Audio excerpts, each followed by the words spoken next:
I am a queen. In today's society, it is often heard that men, especially those descending from the African, are kings. And they're ladies who have a touch or more of beautiful melanin running through their veins are known to be the queen. But what does that really mean? To be a king or a queen? It is more than elegant garments with golden threads woven together in their seams. It is an embodiment of the ancestors, an embracing of a rhythmic drum beating in tune to the rising and setting of the sun.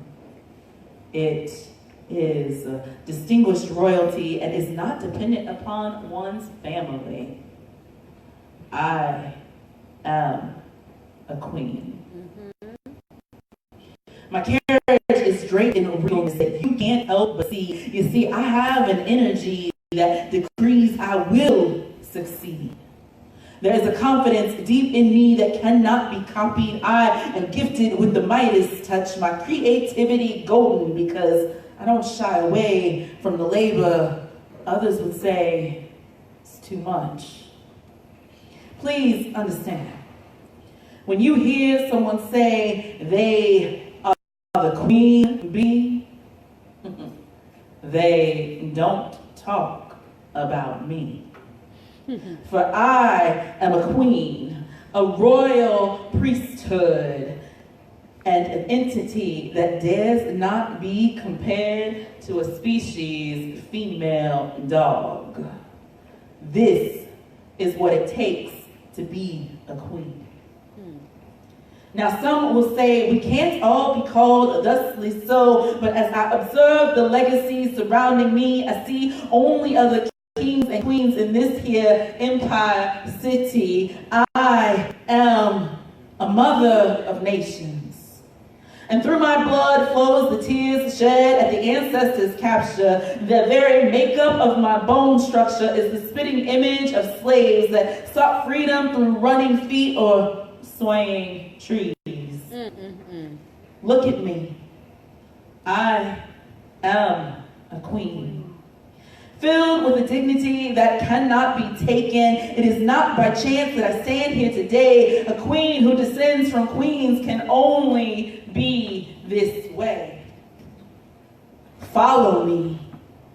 I will lead the way. I am a queen. And it is I who pushes my king to succeed. I who takes his vision and wraps it up so delicately so that it cannot be seen by any would-be enemy. This is what it takes to be a queen. And if there be need for warning, let it be known. A true king or queen cannot be dethroned. So, if you decide you should try me, it will only be you who looks the fool. Remember, a queen such as me never loses her cool. I am a queen. Yes. And I am royalty. Yes. Right. Yeah. Okay. New shit. Come on, queen. That's wrong. Wrong. So not every year, the last couple of years on my birthday, I have written a poem, letter to myself, and so it's like I started doing it when I realized that I loved me, because I didn't always do that.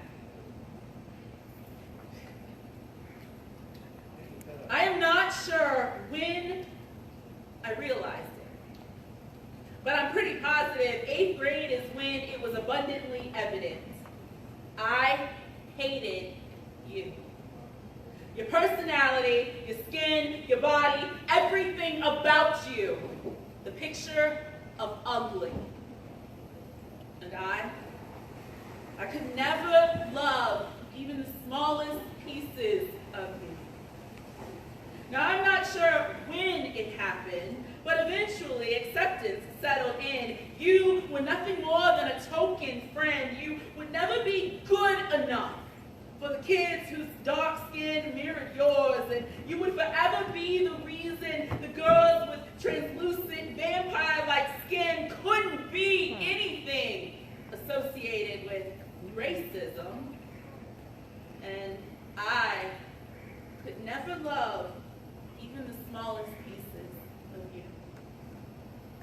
Now, I'm not sure how it happened, but eventually the tears stopped falling and all the rejection and towers of hurt were no longer outwardly visible. Is this when you learn to be a magician?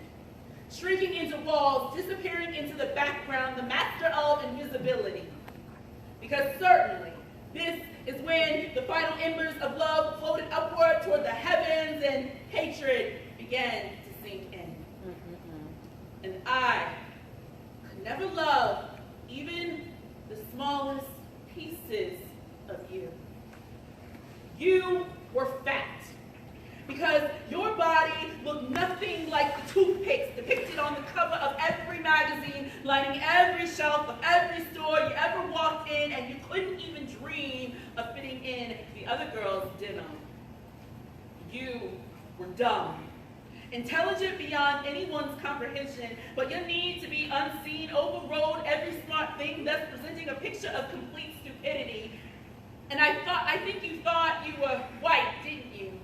You emulated the way they talked, how they walked, and the things they did too. And when the sting of that accusation became much to bear, you did exactly what everyone wanted you to do.